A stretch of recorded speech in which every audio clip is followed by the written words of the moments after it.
चुलत भाऊ मेंढ्या. हो म्हणजे दुकानाचे मालक. एक चहा द्या. हो जरा कळत द्या.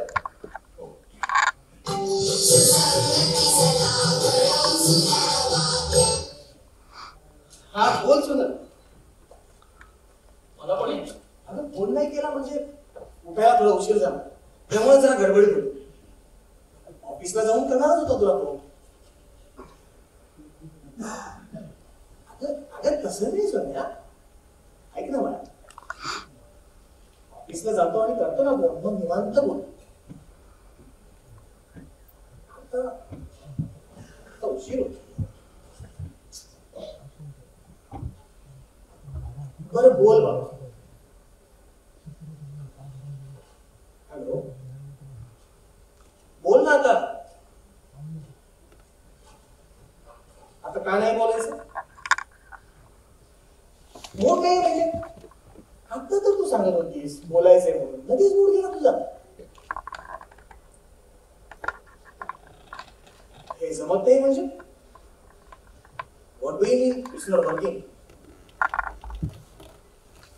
बघ आपण संध्याकाळी शांतपणे बोलू.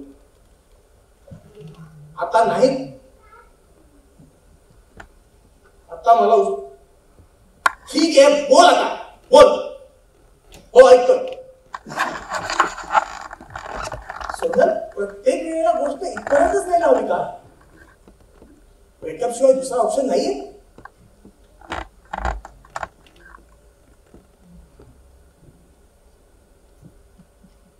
ठीक आहे तुला हवं तसं. हो हवं तसं. Let's go it. हा एन्जॉय. बाय. चहा द्या ना. हा होतं. आणि एक सिगरेट पण द्या. हा मालबोरो लाईट्स. हो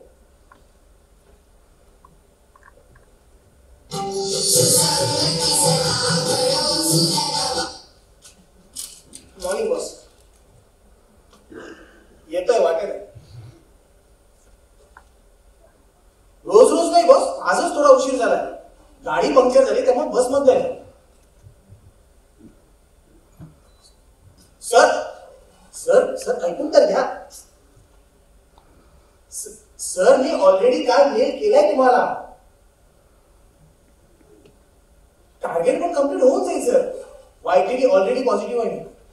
MTD पण होऊन जाईल. अजून दिवस आहेत ना सर. एका दिवसात कसं शक्य आहे सर. सर मला पण हवंय पण एका दिवसात प्रॅक्टिकल नाही आहे ना ते.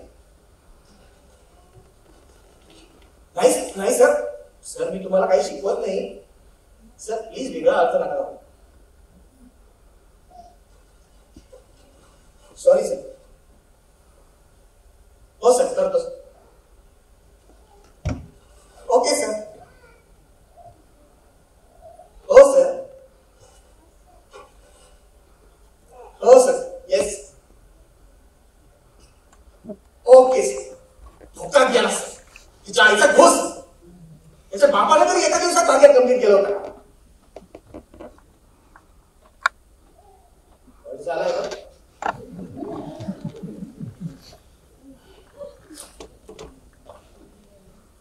चहा. हा चालेल.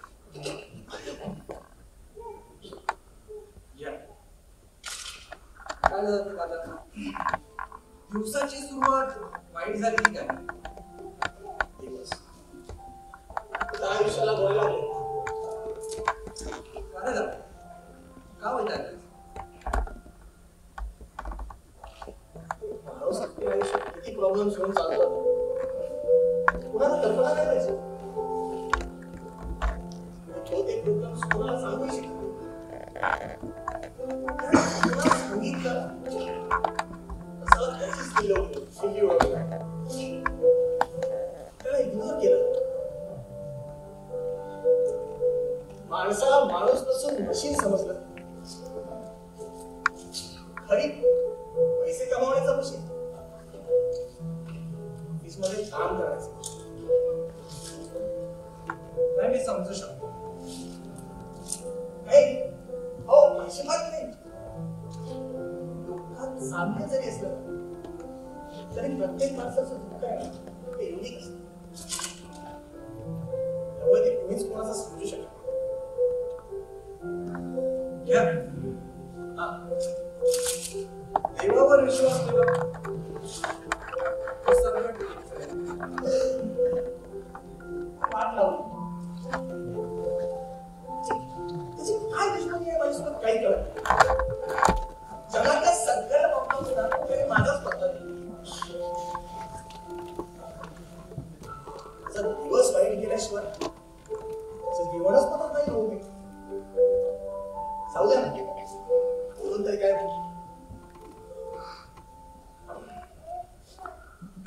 देवावर भलताच राग दिसतो.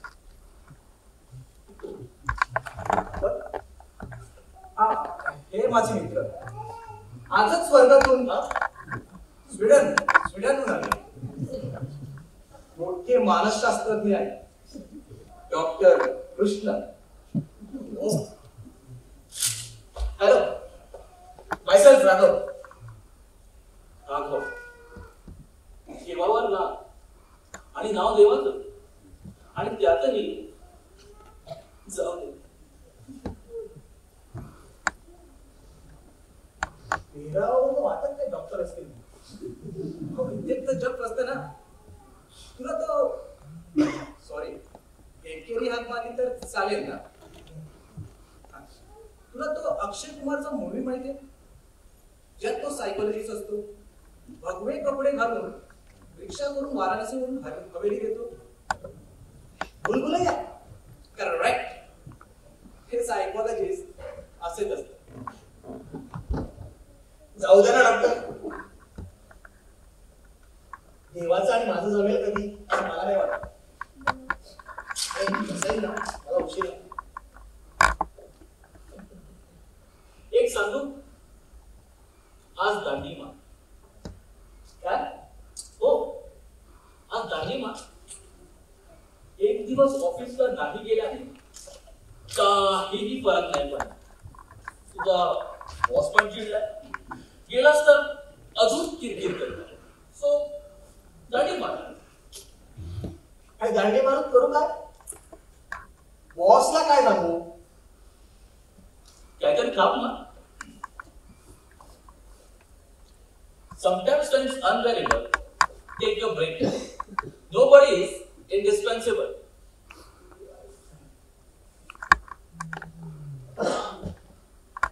पण दांडे मारून करू काय. गप्पा मारू. अनोळखी लोकांसोबत ट्रिप ड्राईव्ह कन्व्हर्सेशन सध्या ट्रेंड मध्ये आहे. तोच अनुभव आपण घेऊ.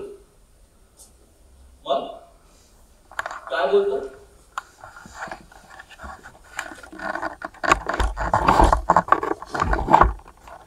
किती विचार करतोस. कधी कधी डिसिजन पटकन घेतलं पाहिजे. आणि डिसिजन चुकला म्हणजे निर्णय घेतेवेळी आपण कधीच चुकत नसतो.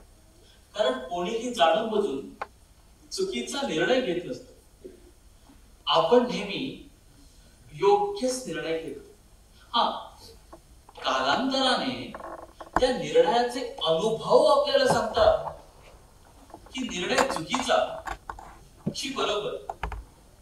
आणि त्याहून पुढे तो अनुभव कालांतराने बदलतो.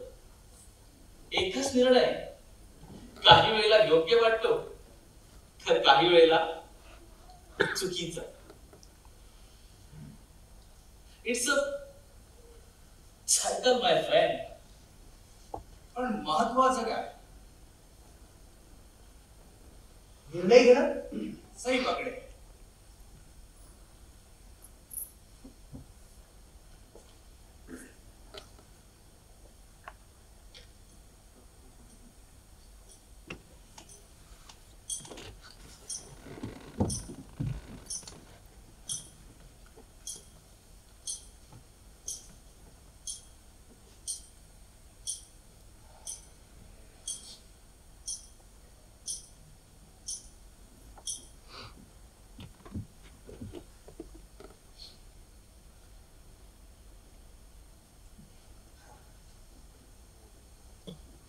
Switch off. खाली संघावर तर मेंढी घेऊ शिंगावर.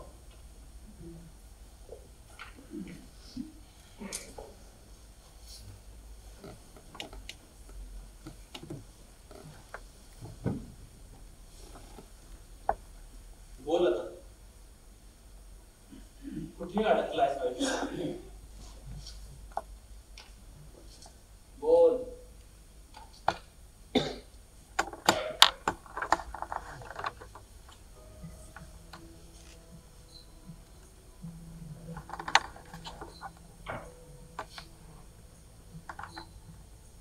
आयुष्य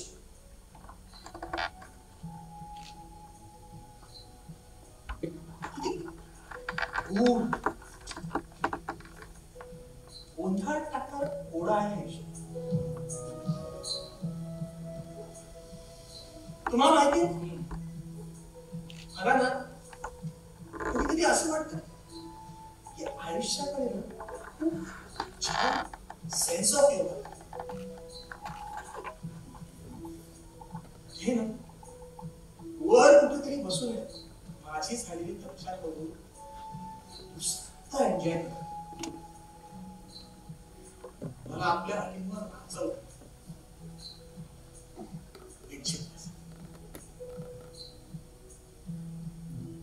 एक ना धड भराभर शिंद्या अशी माझी आदत आहे.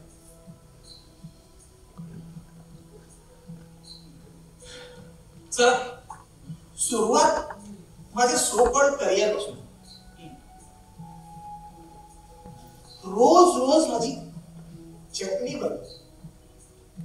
Excel sheet, MIS, target achievement.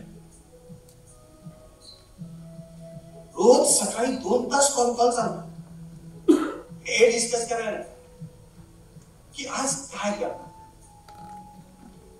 परत संध्याकाळी 2 तास कॉल चालतो हे डिस्कस करायला की आज काही का नाही झालं. 4 तास कॉल करून त्यांच्या बापाला तरी टार्गेट कम्प्लीट केलं होतं. बरं टार्गेट कम्प्लीट झालं नाही तर रेजिग्नेशनची टांगती तलवार सतत आमच्या डोक्यात. आणि वर्षभर मरभर म्हणून आपला स्वाभिमान पणाला लावून हक्कांच्या सुट्ट्यांची आवृत्ती देऊन जर टार्गेट कम्प्लीट केलंच तर इन्क्रीमेंट म्हणून ना चिल्लर वाटलं.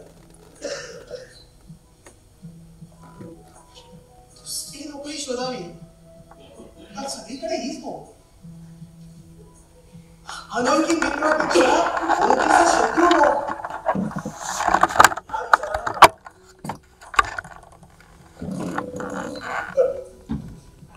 धंदा करायचा झालं भांडवल घेऊन पडतं.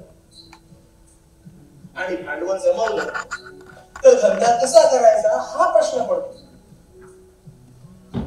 कारण धंदा करणं आम्ही अशा माणसांकडनं शिकतो ज्यांनी आयुष्यात कधी धंदा केला नाही. अहो इतकंच काय, MBA कॉलेजमध्ये जिथे व्यवसाय कसा करावा हे शिकवलं गेलं पाहिजे.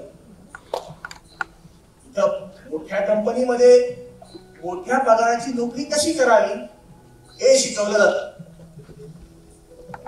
आणि छोटा धंदा करायचा झाला तर आई वडील विचार लोक काय म्हणतील. बरं नोकरी करून जो पगार मिळतो तो चिमुरडा पगारही मला होत असतो.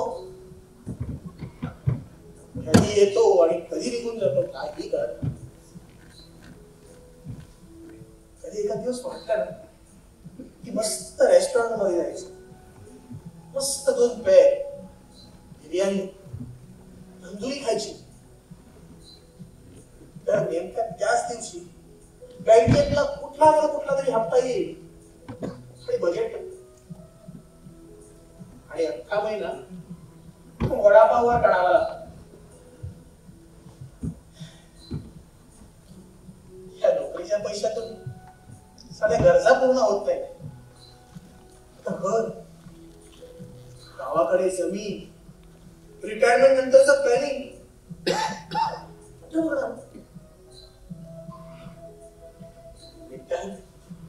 हो, अर्ली रिटायरमेंट सोडाच. रिटायरमेंट नंतर पैसा कुठून आणायचा याच टेन्शन आहे. आणि तुम्हाला तर माहिती, पैशाशिवाय लग्न होणं कठीण. मुली पण ना अजब असतात. त्यांचा स्वतःचा बाप 50शीचा झाला तरी भाड्याच्या घरात राहतात ना, ते चालतं. मुलगा जेमतेम 20 वर्षाचा का असेल, त्याचा शहरात फ्लॅट आहे आणि तोही यांना 1 RK किंवा स्टुडिओ नाही चालत. मोठा हवा हो कसाही.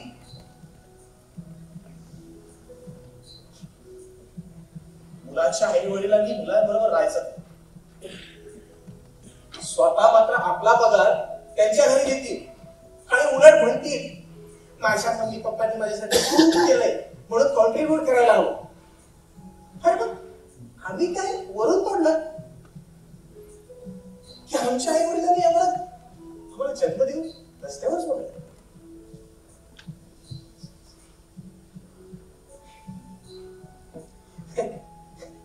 लव्ह मॅरेज करायचं झालं तर आधी मुलगी बघ, तिला पटवा, तिला सांभाळा, तिला टिकवा, तिच्याशी लग्न करा आणि मग आयुष्यभर नुसतं सहन कर. तारेवरची कसरत आहे.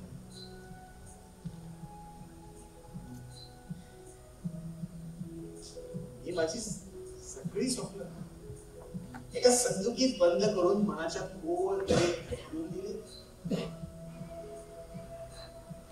स्वप्न बघण्यासाठी थोडीच करायची असते.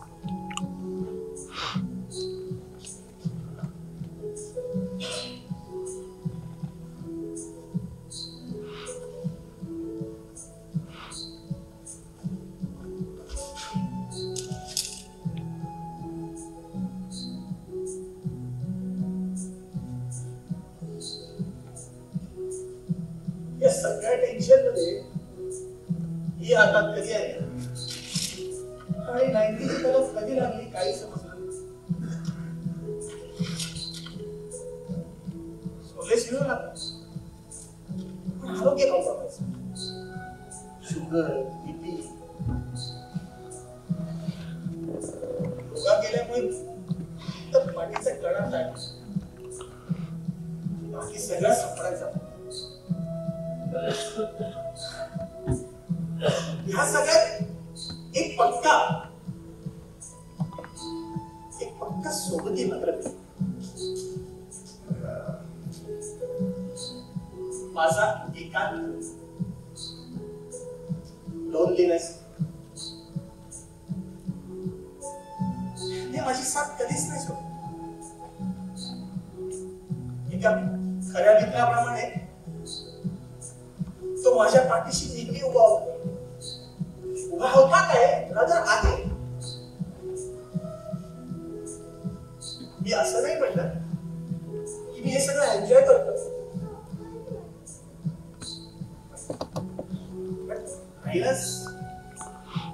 त्याला काय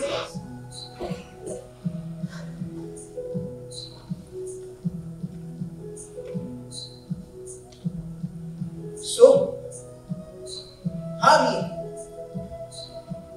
देवाने या लिहिलेल्या नशीब रूपी नाटकात आयुष्याच्या रंगमंचावर मी माझा रोल अप्रतिमरित्या साकारतो.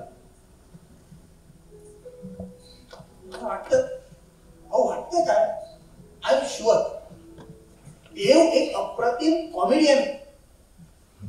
तो तसा नसताना तर माझ्या आयुष्यात इतके विनोदी प्रसंग त्याने लिहिलेच नसते.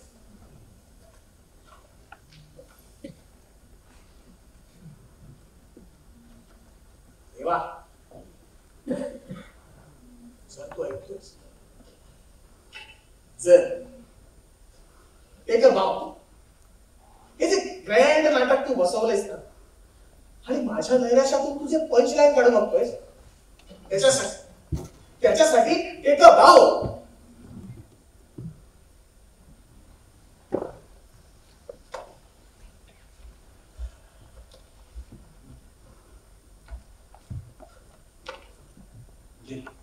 चहा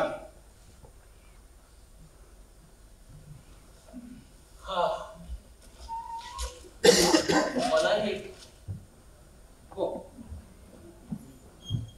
खूप उगलायस. त्रास नाही का? होत नाही सगळं होतो खूप होतो. पण करणार काय? लागलाच तिथे काय ना. हो ना.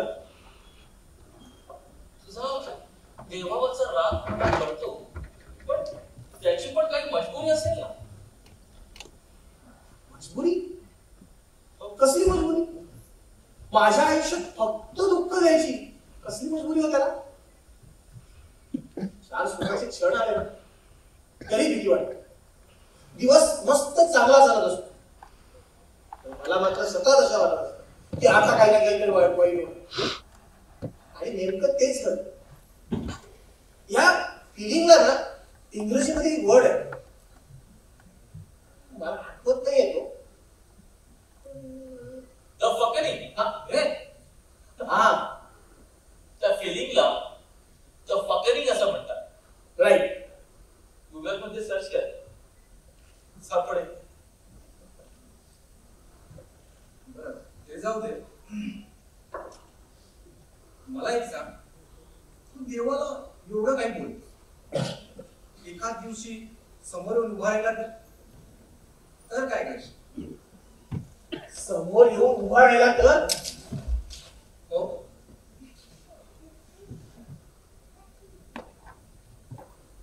प्रश्न विचारणार आहे मी. प्रश्न? हो माझ्या सगळ्या प्रश्नांची उत्तरं हवी आहेत मला. कोणत्या प्रश्नांची उत्तर? जाऊ द्या ना. ना तो माझ्या समोर येणार आहे ना मला माझ्या प्रश्नांची उत्तरं देणार. नाही एखाद दिवशी आलाच तर नाही म्हणजे सराव म्हणून काहीतरी प्रश्न हवेत ना. ते आहे. हो ते कोणते? तुम्ही काय करणार माझे प्रश्न ऐकून? मला उत्तर भेटणार नाही ते वेगळंच. आपण एक खेळ खेळूया का? म्हणजे इमॅजिन पुढचा काही काळ मी देव बनतो. तू तुझे प्रश्न विचार. बघूया उत्तरे सापडतात का. विचित्र पण इंटरेस्टिंग. तुम्ही देणार उत्तर? हो ओके लेट्स डू. सो आतापासून तुम्ही देव मी माझा मी. तू कोण म्हणणार आहेस? मी पेद्या यांचा मित्र. म्हणजे तुम्ही दोघे एका टीम मधून घेणार? काय करणार बाबा, लहानपणापासूनची मैत्री आहे, सोबत द्यावी लागेल. हा पण त्रयस्थ राहण्याचा प्रयत्न करेल. दोघे मी एकटा. हे मला एकटाच टाकलंच. तुझ्याही मदतीला येईल कोणी ते. कोणी येणार आहे? समजेल. सो सुरू करूया. ओके विचार. काय विचारायचंय तुला?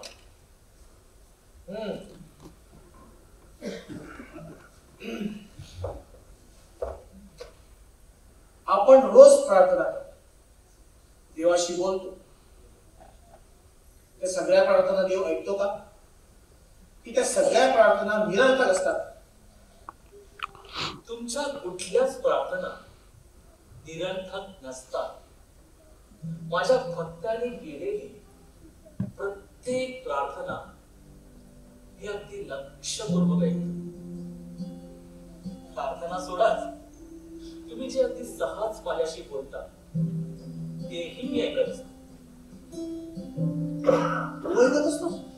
हो, मी देव आहे ना. आताच तर आमचं डिस्कस झालंय. अरे यार. मग त्याची पोचपावती कशी असते? पोच पावती असते. तुम्ही जे मागता ते सर्व मी तुम्हाला देतो. हे कुठलंही फिल्टरिंग नाही करत. जे मागा ते मिळेल. हा, पण ती अशी सरळ, अशी डायरेक्ट नसते. मी तुम्हाला सांकेतिक खुणा देत असतो. त्या तुम्हाला ओळखाव्या लागतात आणि त्या मिळवाव्या लागतात. मला जरा समजेल असं सांगाल का? मी सांगू? हा. मी सांगू.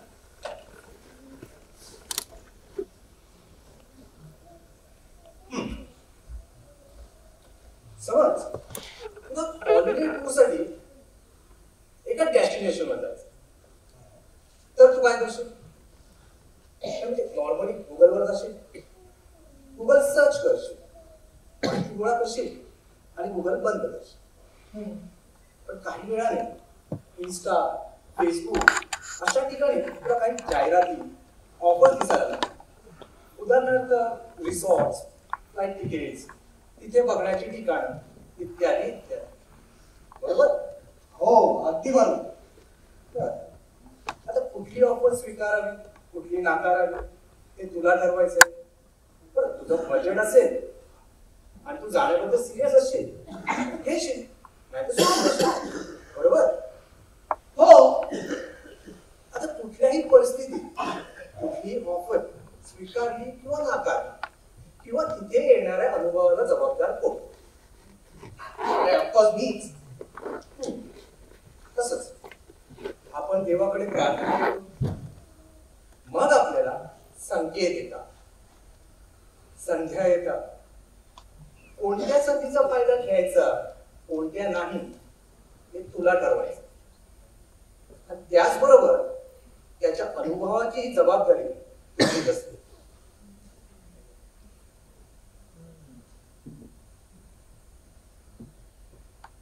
माझा दुसरा प्रश्न, जो देव आपल्याला दिसत नाही अशा देवावर आपण विश्वास का आणि कसा ठेवावा? विश्वास विश्वास हा प्रत्येक व्यक्तीच्या वैयक्तिक विचारावर अवलंबून आहे. त्यांनी कोणावर विश्वास ठेवावा, कोणावर नाही, हे त्या विश्वासाची सोबत कोण करत आहे त्यावर अवलंबून. विश्वासाच्या सोबतीला भक्ती असेल तर देव दिसला नाही तरी विश्वास करतो. आणि जर विश्वासाच्या सोबतीला संशय असेल तर देवावर विश्वास नसेल, तो दिसला तरी.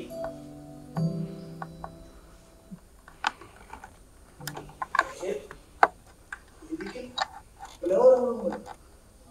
अगदी खरं. मी खूप वेळा बोलतो, मी कितीही चांगलं काम करतो, सरळ मार्गी चालतो, कोणाचं वाईट चिंतत नाही, कोणाचा वाईट करत नाही, तरी माझ्यासोबत मात्र वाईटच होतं.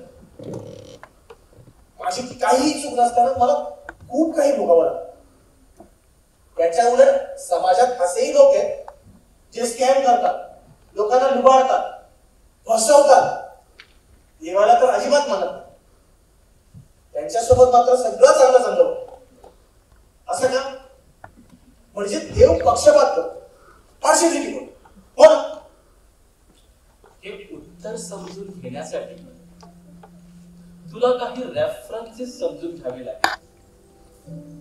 कर्म आणि त्यातही संचित कर्म, ह्या दोन स्तंभावरती माणसाचं आयुष्य अवलंबून आहे.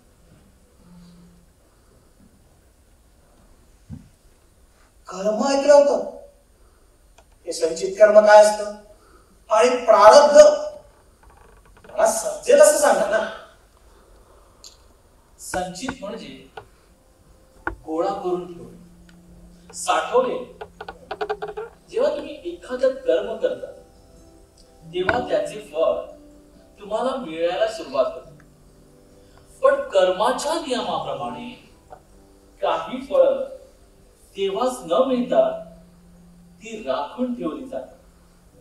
ती राखून ठेवलेली फळं म्हणजे संचित कर्म. समजलं? थोडं ओके, लेट मी सिम्पली. समज तुझ्याकडे एक पेटी आहे आणि त्यात ही फळं आहे. हा पण प्रॉब्लेम असा आहे की या तुझ्या पेटीत याच नाही मागच्या अनेक जन्मांची फळं मूर्त रूपात ओरिजिनल फॉर्मात साठलेली आहे आणि ती योग्य वेळ बघत आहे तुझ्या आयुष्यात प्रगट व्हायला. थोडक्यात ज्या फळांना पाहून आपण सहज सांगू शकतो की मी असे असे केले म्हणून मला हे फळ मिळतंय, ती झाली दृश्य फळ. आणि जी फळे मिळाल्यावर आपल्याला सांगता येत नाही की आपण असे काय केले, ती झाली अदृश्य फळ.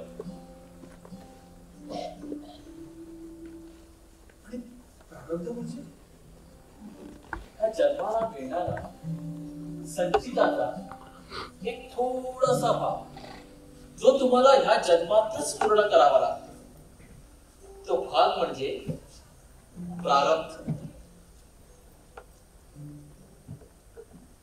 झालं? Can you please explain? Sure.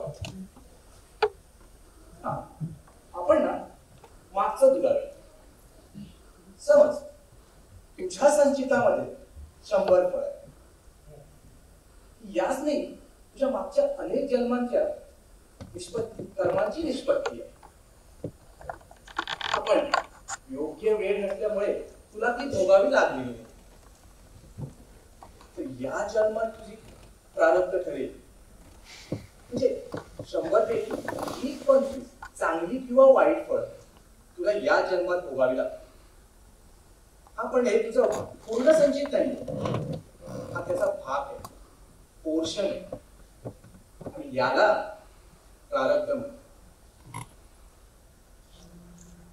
हा जन्माला मिळणारा संचिताचा भाग एक पोर्शन ज्याला काही लोक भाग्य अथवा नशीब म्हणून ओळखतात.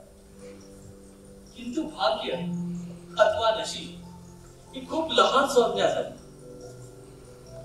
प्रारब्ध हे अति सूक्ष्म अर्थी आणि बहुआयामी म्हणजे मल्टी डायमेन्शनल आहे. म्हणजे मी कितीतरी जन्मापासून जे कर्म करतोय ते माझ्या संचितामध्ये स्टोर होतोय, प्लस मी ह्या जन्मात जे कर्म करतोय तेही माझ्या संचितामध्ये स्टोर होतोय. पण प्रारब्ध हे बॅकलॉग असल्या कारणाने ते मला आधी फेडावं लागतंय. म्हणजे मी कितीही चांगलं काम करून जर वाईट भोग भोगत आहे तर ते माझ्या आताच्या जन्माचे भोग नसून ते माझे प्रारब्ध म्हणजे बॅकलॉग आहे. अच्छा, आणि तसंच जर कुणी वाईट कर्म करून जर चांगले भोग भोगत असतील तर तेही त्यांचे आताचे भोग नसून हे त्यांचे चांगले प्रारब्ध आहे. बरोबर? Absolutely correct. हा, म्हणजे जी फळं मी भोगतोय ती माझ्याच कर्माची फळं आहेत. आणि कर्म कोणाच्या हातात आहे? बस माझ्यात. हा, आणि म्हणून मे बी लोक म्हणतात भोग तुझ्या कर्माची फळं.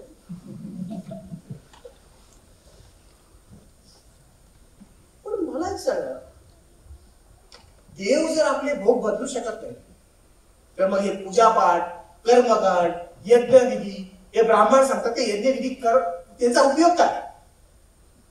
पूजापाठ, कर्मकांड, यज्ञविधी हे तुमचे भोग बदलू शकत नसले तरी भोग भोगण्याचे सामर्थ्य त्यांच्यात नक्कीच आहे.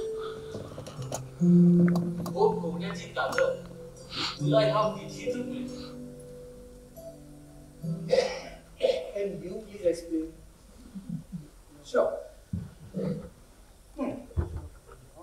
समज तुला ताप आला आणि अंगही दुखतंय तर तू काय करशील? एक पॅरासिटामॉल. पॅरासिटामॉल. पॅरासिटामॉलने तुझा ताप कमी होईल, अंग दुखण्यात. तर पॅरासिटामॉल हे काही पेन किलर नाही. पॅरासिटामॉल तुझा पेन कमी करत नाही, तुझी पेन बॅरिंग कॅपॅसिटी वाढवते. तसंच पूजा पाठ विधी हे तुझे भोग कमी करत नाही, भोग भोगण्याची कॅपॅसिटी वाढते. दुःख सहन करण्याची ताकद वाढते.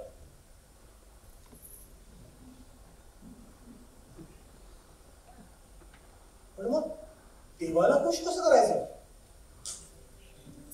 भक्तीने. तू भक्तीने माझं नाव घे. मी खुश. एक साधं फूल मला आणून दे, मी खुश. नुसतं हात जोड, मी खुश. आणि तेही जमत नसेल तर नुसतं माझ्याकडे पाहून हस, मी खुश. जसं देवाशिवाय भक्ताला अर्थ नाही, तसं पंथाशिवाय देवाला देव पण नाही.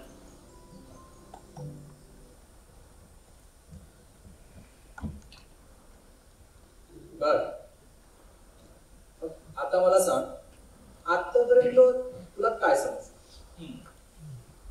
माझी परीक्षा घेत आहे. हवं तर तसं समज. ओके.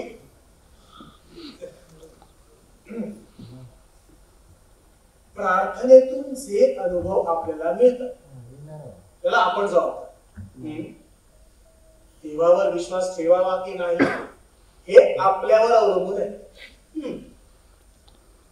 मी भोगणाऱ्या फळासाठी माझे कर्म अर्थात मी जबाबदार. इनडायरेक्टली सगळ्यासाठी मीच जबाबदार आहे. जर जबाबदार तू तर त्याचं कापड देवाच्या डोक्यावर का? हो रे, बिचारा देव. आता मला देव समजला. अजून समजला नाही. समजण्याच्या प्रक्रियेत तू फक्त पहिली लेवल क्लिअर केली. अजून खूप लेवल बाकी. आणि मला अजून जाणून घ्यायचं असेल तर विचार अजून प्रश्न. गेम कंटिन्यू कर. Okay, let's continue the game.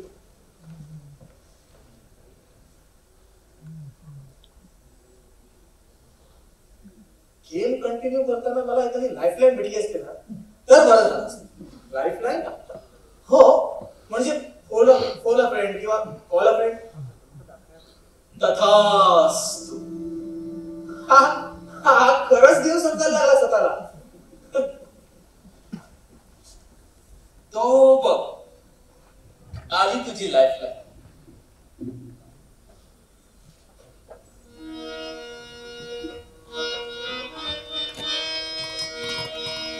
नेसली गसारी Chandrakala टिप्यांची. नेसली गसारी Chandrakala टिप्यांची. इतकी नगर माझ्या वडिया सांगया.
झालं सगळ्यांना घाबरून. आता हे बाबा वेश पाडली.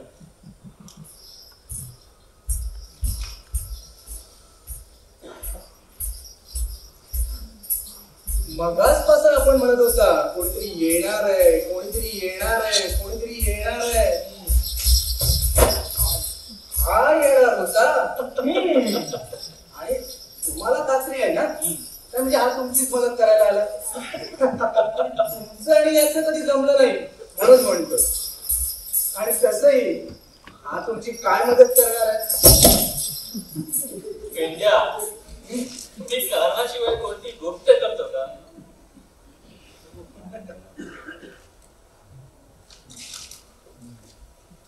घे बाबा, जमलं असेल नाचून नाचून.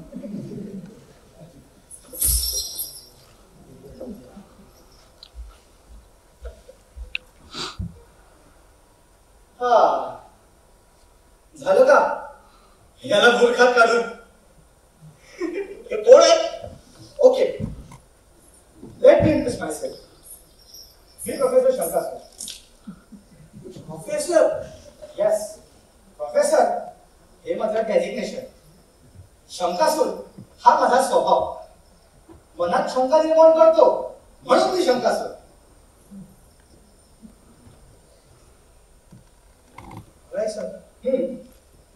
मी जेव्हा आला तेव्हा याचा चेहरा पण असं का? पुराण काळापासूनची मैत्री बाबा. पुराणे पुराणे जमान्यापासूनची मैत्री. मग आज इथे यायचं कारण? तुला मदत करायला. मला मदत करायला? हो. म्हणजे तुमचं आधीच ठरलं होतं का? हे बघ, मी एक ज्ञानाचा भोगलेला माणूस आहे. सो जिथे ज्ञान मिळतं तिथे मी असतोच. समजलो ना. Let me explain. Doubt. Doubt is the origin of wisdom. शंका हे ज्ञानाचं मूळ आहे. बरोबर? मी तुझ्या या खेळात तुझी लाईफटाईम बनून या टीम मधून खेळायला आलो आहे. हो नाईस. चला तर मग स्टार्ट करू. अरे हो हो, आत्ता झालोय.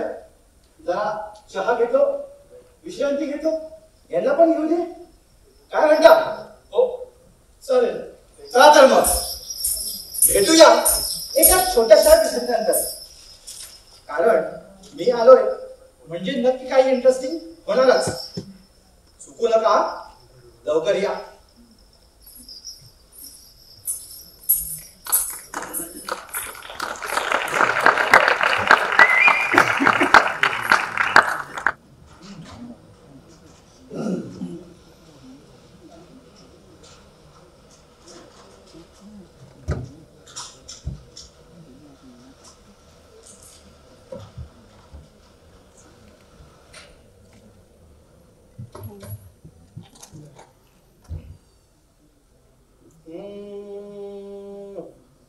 हे पाप करुनी पापी मन हे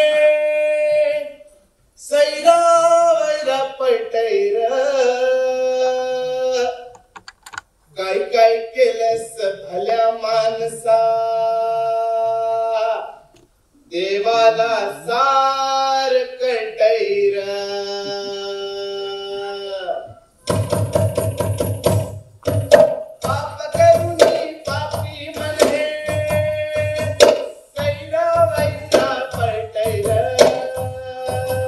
काय काय केलंस भल्या माणसा देवाला सार कटैर. काय काय केलंस भल्या माणसा देवाला सार कटैर. पाप करुनी पापी मन हे सैरा वैरा पटैर. काय काय केलंस भल्या माणसा देवाला सार कटैर.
देवाला सार कळतंय र पाप करूनी पापी मनने वैरा वैरा पळतंय र काय काय केलंस भल्या माणसा देवाला सार कळतंय र काय काय केलंस भल्या माणसा देवाला सार कळतंय र पाप करूनी पापी मनने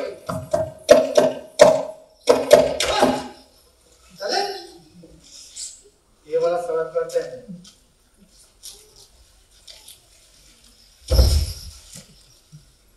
ओय, इकडे इकडे अरे ये रे नाही म्हणत ये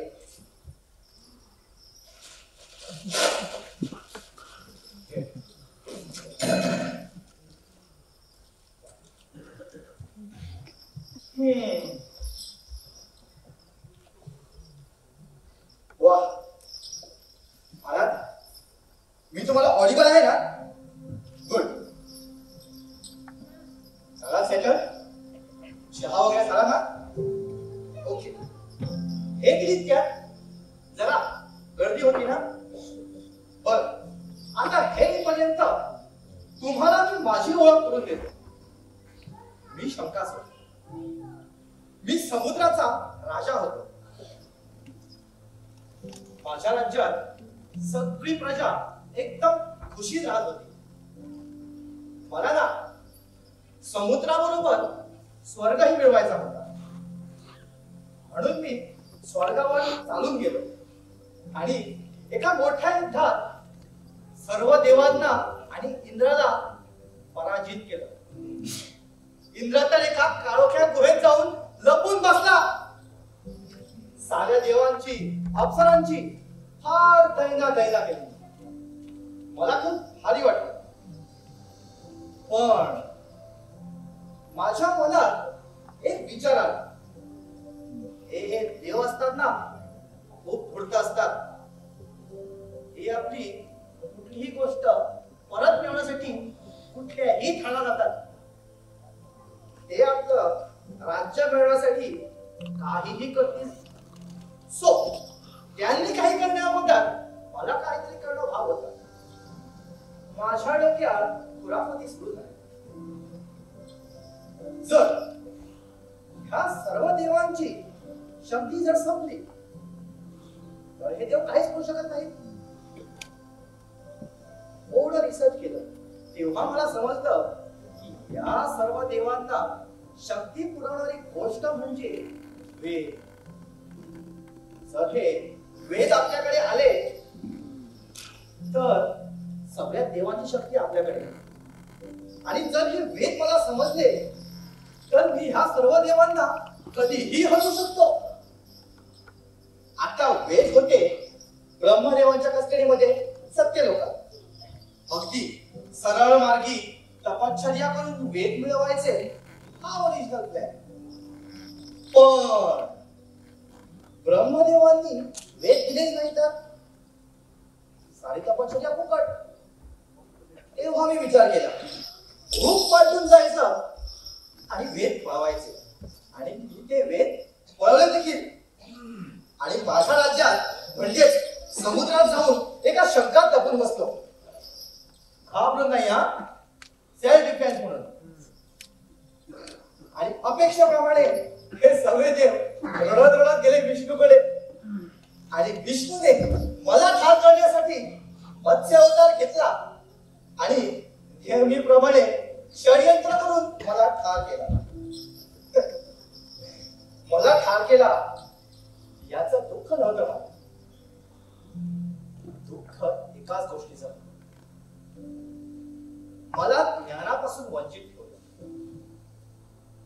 जे वेद माझ्याकडून सर्व लोकांपर्यंत पोहोचले असते तेच नाहीसे केले या विष्णूने तेव्हापासून मी ठरवलं जो जेव्हा ज्ञान प्राप्तीसाठी प्रयत्न करेल तेव्हा मी शंकेच्या रूपात जाऊन त्याला मदत करेल बदले का बदला आणि बदले में ज्ञान विन विन सिच्युएशन होती माझ्या मनात शंका निर्माण करतो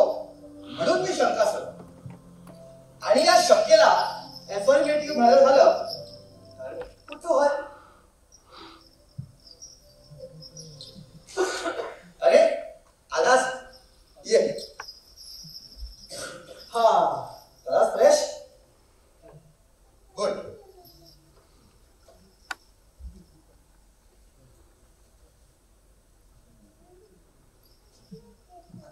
दिवस किती विचित्र आहे.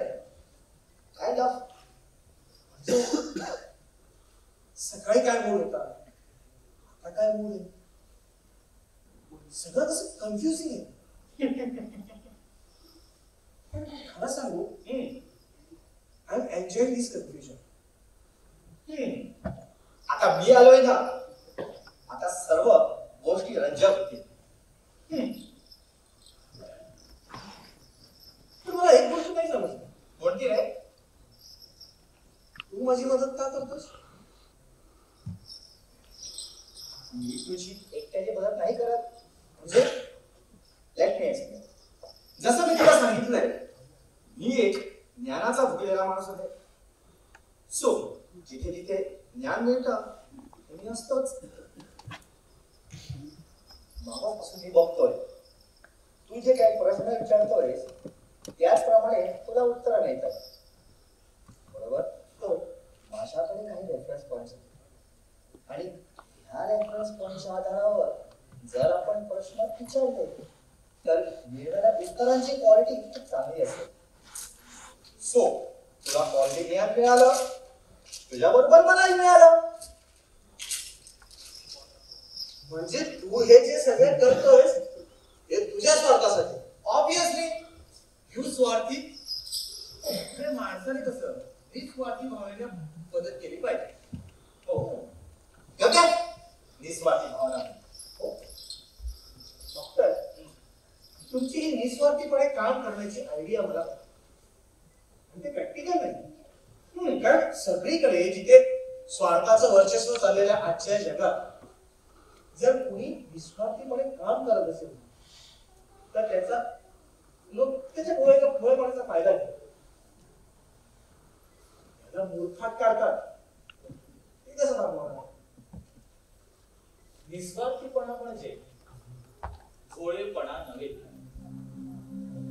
समजा एक शिक्षक आहे, त्याला माहिती असतं की आपल्याकडे येणारे सगळे विद्यार्थी हे एकसारखे नसतात. काही जण शिकतील, काही जण नाही. काही जण ज्ञानाचा सदुपयोग करतील तर काही जण ज्ञानाचा दुरुपयोग. पण म्हणून तो शिक्षक शिकवणं थांबत नाही. राघव, हे स्पर्धात्मक युग आहे, कॉम्पिटिटिव्ह वर्ल्ड. इथं फक्त स्वार्थ जिंकतो. हो ना, अशा स्पर्धात्मक युगात निस्वार्थीपणे काम करून यश प्राप्त करता येईल का? निस्वार्थ भावना आणि यश हे पूर्णपणे वेगळ्या संकल्पना नाहीत. मुळात आपल्या यशाची संकल्पना काय आहे यावर देखील खूप गोष्टी अवलंबून असतात. काही जणांसाठी पैसा, संपत्ती हे यश आहे. काही जणांसाठी नावलौकिक मिळवणं हे यश आहे. काही जणांसाठी फॉलोवर्स, सबस्क्रायबर्स हे यश आहे. आणि काही जणांसाठी केवळ काम करत राहणं हे यश आहे. एक गोष्ट आपण ध्यानात ठेवली पाहिजे.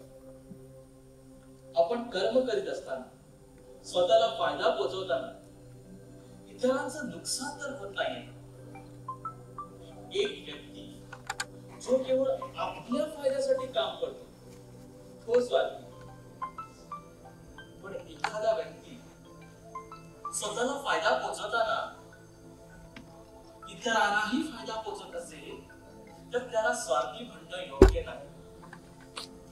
फक्त इतकंच, कर्म करत असताना गाफील राहू नका. जे डॉक्टर, मी काम करत असताना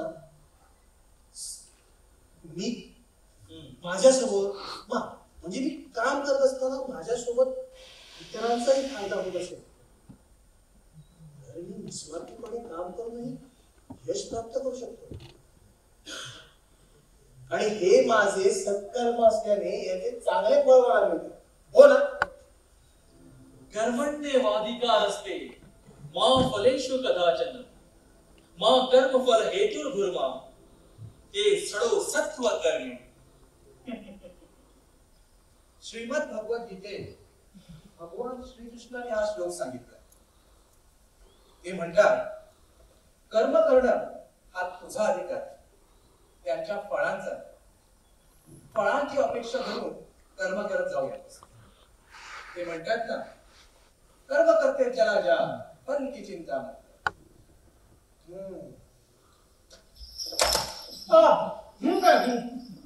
अरे एंडिंग माइंड काही असतं की नाही? साध्य साध्याचं ध्येय जर नसेल तर कर्म कसं करणार? He is right. कुठलंही काम करत असताना आपल्याला एक्सपेक्टेड फळाची म्हणजे एक्सपेक्टेड आउटपुटची कल्पना करावीच लागते. एक्झॅक्टली. इनपुट शिवाय आउटपुटला काय होते? माझ्या मते मला हवी असलेल्या फळाप्रमाणे मला कर्म केलं पाहिजे. बरोबर. म्हणजे चांगले फळ हवे असतील तर चांगले कर्म, वाईट फळ हवे असतील तर वाईट कर्म. पण अपेक्षित असलेल्या आउटपुट प्रमाणे कर्म केले पाहिजे. बरोबर? डिटॅचमेंट, अलिप्तता. अलिप्तता हा अध्यात्माचा मूळ आहे. हे बघ राघव, जेव्हा एखादा व्यक्ती स्वतःला उच्च उद्देशाला वाहून ठेवून कर्म करतो तेव्हा तो या चरणामध्ये एक निमित्त मात्र बनतो. तेव्हा तो कर्म करीत जातो, फळाची अपेक्षा ठेवत. आणि हे करत असताना त्याला मनःशांती प्राप्त होते, चिंता मुक्त होते. ऐकायला बरी वाटते का? हो, पण हे प्रॅक्टिकल आहे का? विचार कर ना. नाही, हे प्रॅक्टिकल नाहीये. आपण एका शेतकऱ्याचं उदाहरण. बर. तो शेती नांगरतो, पीक पेरतो, पिकाची काळजी घेतो, पण तो ऊन पावसाला नियंत्रित करू शकत नाही. तो त्याचं काम करतो, बाकीचं सगळं तो निसर्गावर सोडून देतो. होय तुला शेतकरी, वादळामुळे अतिवृष्टीमुळे जेव्हा त्याचं पीक नासतं तेव्हा तो त्या पिकापासून अलिप्त राहू शकतो का? इथे श्रद्धा कामी आहे. अलिप्तता म्हणजे भावनांपासून सुन्न होणे नाही, पण एक अतूट श्रद्धा ठेवणे की आपलं काहीही वाईट होणार नाही. जे होईल ते चांगल्यासाठीच होईल. खवळलेल्या समुद्रात चाललेला खलाशी वादळ नियंत्रित करू शकत नाही. हा, पण सुखरूप किनाऱ्यावर पोहोचेल ही श्रद्धा ठेवू शकतो. पण त्या समुद्रात त्याच्या जहाजाला तडा गेला आणि तो समुद्रात भरकटत राहील तर त्याच्या श्रद्धेला तडा नाही तर राहणार. अशा परिस्थितीत एखाद्याने प्रवासात समाधान मानावं, गंतव्यस्थानापर्यंत पोहोचण्याचा नाही.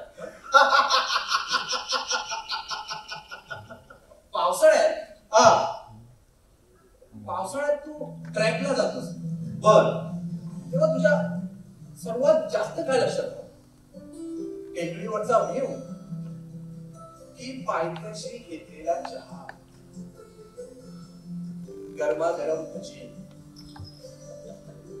एक्स्ट्रा तर्रीवाली मिसळ, चालत जाताना आपण दिलेले जयघोष, चिखलात टाकलेला आपला घसरता पाय, मित्रासोबत केलेले टवाळे,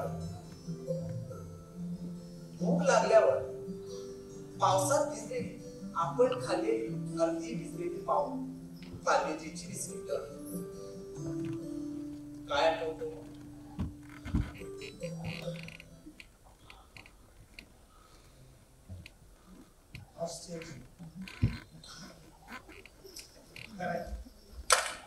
ते म्हणतात ना, सफर खूबसूरत आहे मंजिल से भी. आणि राघव, हा प्रवासच आपला निर्धार, आपली लवचिकता तपासत आपल्या समोर आव्हान उभा करतो.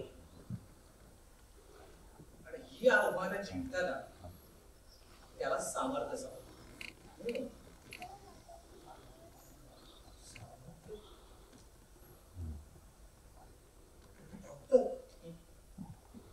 मला एक सांग,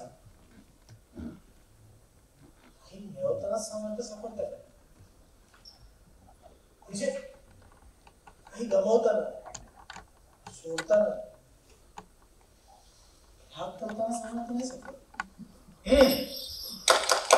आले माझ्या पाठ्यात काय प्रश्न आहे गेंड्या? या प्रश्नावर एक चहा झाला पाहिजे. डॉक्टर सांगा ना प्लीज. काहीतरी मिळवताना जेवढं सामर्थ्य लागतं त्याहून कितीतरी पटीने जास्त सामर्थ्य हे गमवताना, त्याग करताना लागतं. चल, मी तुला माझी पर्सनल स्टोरी सांग. हो चालेल प्लीज.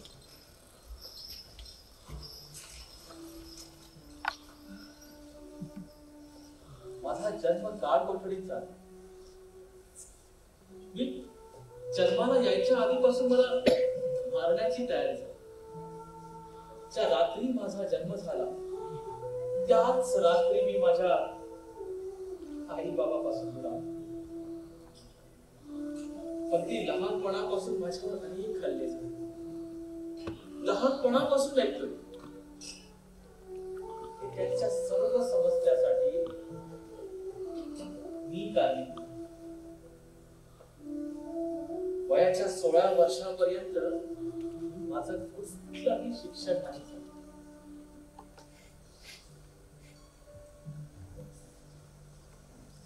ज्या मुलीवर माझं नितांत प्रेम होतं त्या मुलीशी माझं लग्न नाही, पण तरीही मी तिच्यावर प्रेम करत राहिले. जरासंधापासून आपल्या कुटुंब कबिलेला वाचवण्यासाठी मला एका पळपुट्यासारखं गाव सोडून जावं लागलं. महाभारताच्या युद्धात कोणीही जिंकलं तरी माझ्या वाट्याला काय? युद्ध खडवून आणण्याचं लांछन असतं. आयुष्य आहे रे बाबा, आयुष्य. त्रास तर होणारच ना. आणि राघव, हे आयुष्य बलिदान मागतं, त्याग मागतं, कारण त्यागातच सामर्थ्य आहे. पण कृष्णा, त्यागाने सामर्थ्य कसं वाटतं? त्यागाने आपली लवचिकता, आपली सहनशक्ती वाढते. आणि त्याग हा नेहमी बाह्य नसतो. आपल्याला आपली इच्छा, आकांक्षा, स्वप्न ह्या सगळ्यावर पाणी सोडावं लागतं. आणि असं पाणी सोडल्यावर आपला इगो, आपला अहंकार वाहून जातो. राघव, तू नाही झाला स्ट्रॉंग. तुला त्या आयुष्याने कमी नाचवलं. तुझी नाही झाली कोणती. तू काय कमी सॅक्रिफाईस केलेस का?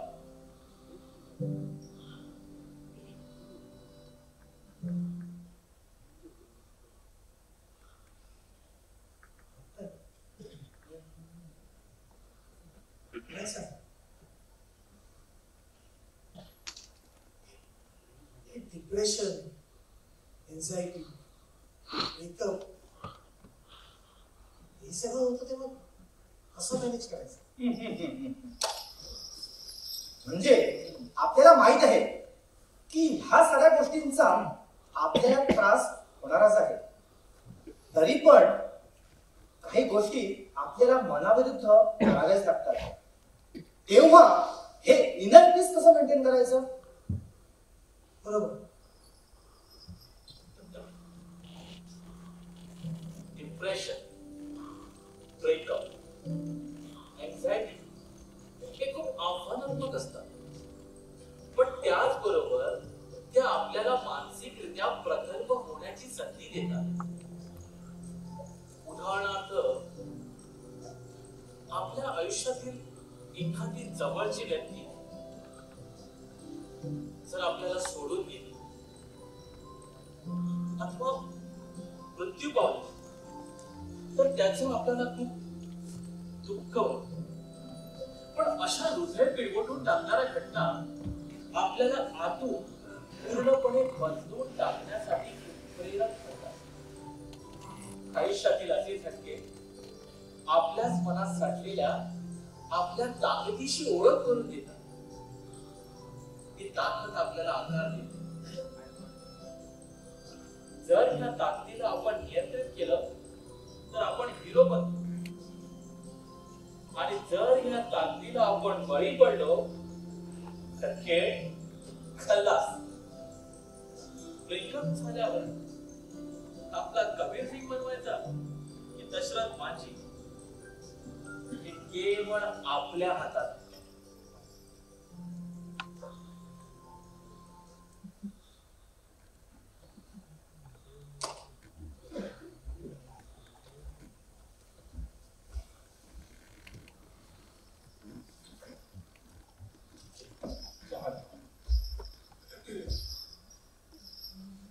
काही समजते? समजत तर नाही. पण ते आजच्या प्रॅक्टिकल लाईफ मध्ये अंमलात कसं आणायचं याचा विचार. आणि आयुष्य म्हणजे तारेवरची कसरत आहे. तिथे तुला पुढे चालत राहायचं असेल तर गमवण्याचा मिळवण्याचा समतोल बनवावा लागतो. मिळवण्यासाठी काहीतरी गमवावं लागतं आणि गमवल्याशिवाय काहीही मिळत नाही. आपण बॅलन्स ठेवायचा, स्थिर राहायचं. अरे हाच तर प्रॉब्लेम आहे. म्हणजे आयुष्यामधल्या चढ उतारामध्ये आपण स्वतःला स्थिर ठेवायचं तरी कसं?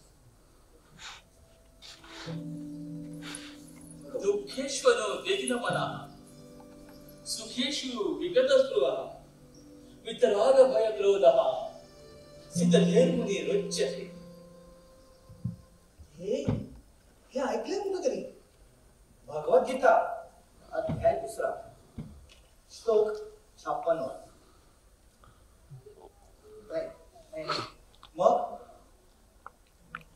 हा अक्षय कुमारच्या OMG 1 मूवीमध्ये ओरिजिनल भगवद्गीता सॉरी अक्षय कुमारच्या मुलीमध्ये. काय ते दुखेशू दुःखेश्वर आहे. दुःखेश्वर विघ्न म्हणता. दुखेश्वरू विघ्न म्हणता. विघ्न म्हणा. सुखेषु विगतस्पृहः सुखेषु विगतस्पृहः वितराग भय क्रोधः. वितराग भय क्रोधः वितराग भय क्रोधः स्थितिधीर मुनी रुच्यते. स्थितधीर मुनिरुच्यते. ओके, लेट मी दुखेश्वरो द्विघ्नमनः सुखेषु विगतस्पृहः बरोबर.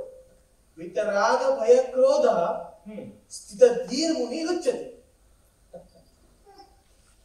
याचा अर्थ काय? सांग बाबा.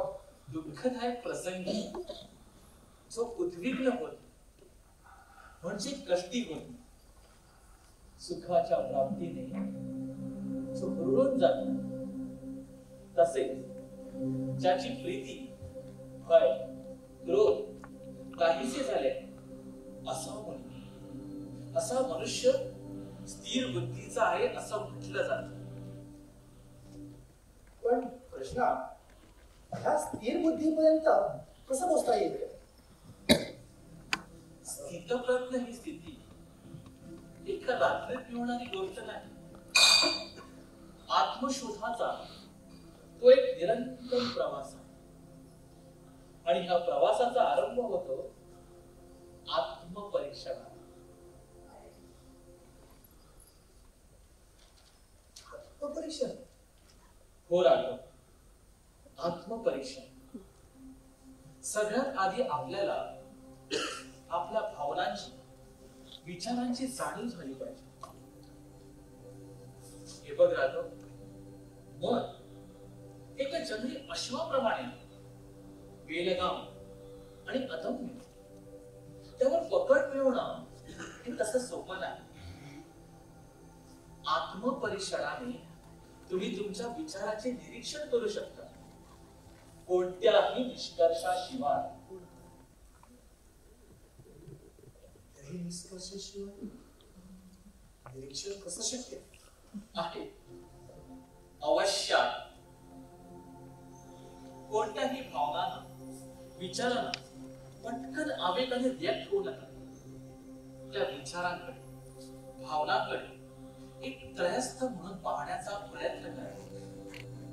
तुम्ही जेव्हा कोणत्याही निष्कर्षाशिवाय त्या विचारांकडे बघता, तेव्हा कालांतराने तुमच्या लक्षात येईल की तुम्ही विचारांना ताकद देता, विचार तुम्हाला ताकद देत नाही. आणि जेव्हा जाणीवपूर्वक तुम्ही ह्या विचारांना ताकद देणं बंद करता आणि ह्या क्रियेवर प्रभुत्व मिळवता, तेव्हा तुम्ही स्थितप्रज्ञ या स्थितीत पोहोचता. राघव, काय पाहतोस असा?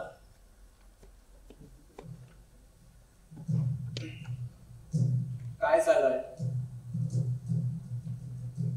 कोणता प्रश्न आहे का? अरे कोणता प्रश्न आहे का? हो, प्रश्न तर आहे, पण त्यात अजून एक प्रश्न आहे. विचार. प्रश्न आधी प्रश्न विचार.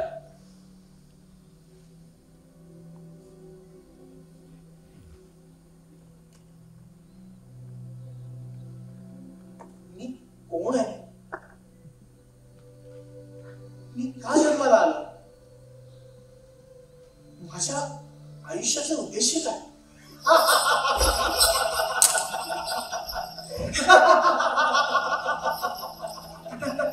अरे हसते कशाला? सांगा ना. कोण आहे? काय आहे? Who am I? को अहम. राघव, अरे आयुष्याचं गंतव्य असतं, पण आयुष्य निघून जातं ते पोहोचेपर्यंत. संपूर्ण मानव जातीला उत्सुक करणारा कालातीत प्रश्न, को अहम. राघव, तू, तुझे शरीर, तुझे विचार, तुझं अस्तित्व, या सगळ्यापासून तू पल्ल्याड आहेस. तू या ब्रह्मांडाचा केंद्रबिंदू आहेस आणि तू त्याचा परिध्येयही आहेस. तू एक निरंतर चालणारा प्रवास आहेस आणि हाच तुझ्या आयुष्याचा सार आहे. आणि माझ्या आयुष्याचा उद्देश? तुझ्या आयुष्याचा उद्देश शोधणं हाच तुझ्या आयुष्याचा उद्देश आहे. आणि ते मला कसं सापडलं? प्रश्न विचार. प्रश्न कोणाला विचारायचे? तुला स्वतःला. आणि उत्तर खरं बोल. तू स्वतः तू नाही का म्हणतो? नाही. का? कारण तुझ्या आयुष्यात आमच्या सोबत इथपर्यंतच. तू जेव्हा तयार होतास तेव्हा तुला आम्ही भेटलो. आता तू तयार झालास, आमचं काम झालं, आम्ही निघालो. कोणतं काम? तुझ्या प्रश्नांची उत्तरं देणं. पण माझ्याच काम. राघव, आम्ही तुझा संघर्ष पाहतो. गोष्ट समजून घेण्याची, झगडण्याची जिज्ञासा आम्ही जाणली. तिरस्काराने का असेना मानलेली हाक माझ्यापर्यंत पोचली. म्हणून तुझी निवड. राघव, तुला कल्पना नसेल, पण ज्ञान मिळवण्याची तुझी तहान, गोष्टीच्या मुळापर्यंत जाण्याचा तुझा निश्चय, तुझी पात्रता ठरवतात. म्हणून तुझी मदत. आणि या पात्रतेमुळे तू आमच्यासाठी योग्य आणि आदर्श उमेदवार होतास. म्हणून तुझी निवड. हे सगळं भयानक आहे. हे असं घडतंय याच्यावर माझा विश्वासच बसत नाहीये. विश्वास ठेव.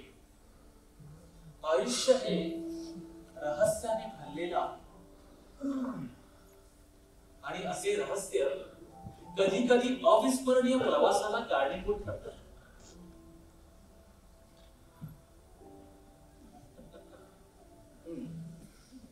मग निघायचं? आता कुठं निघायचं?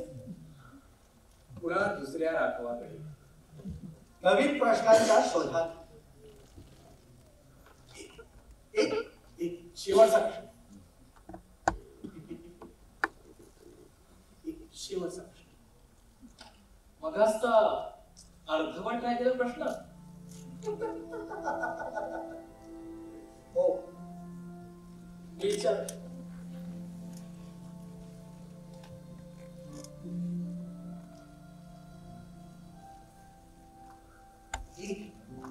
एक गोष्ट माझ्या ध्यानात आली. तुम्ही प्रोफेसर नाहीये ना, तुम्ही चहावाले, आणि ना तुम्ही सायकोलॉजिस्ट.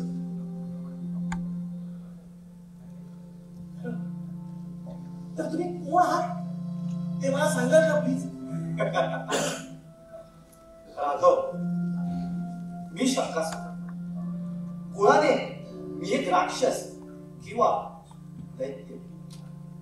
प्रोफेसर ह्या माझ्या व्यवसायाव्यतिरिक्त जे काही मी तुला सांगितलंय ते सगळं खरं आहे.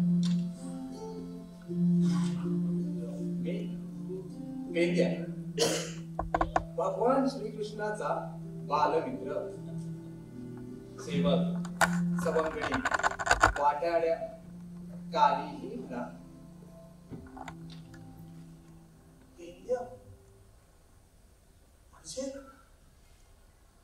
म्हणजे हे भगवान श्रीकृष्ण.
तरीही मी तुम्हाला ओळखू शकलो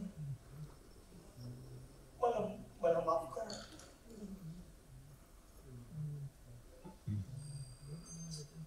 मित्रा, आपण ज्ञान आणि अस्तित्वाच्या शोधासाठीचा हा एक अद्वितीय आणि अविस्मरणीय प्रवासाला सुरुवात केली.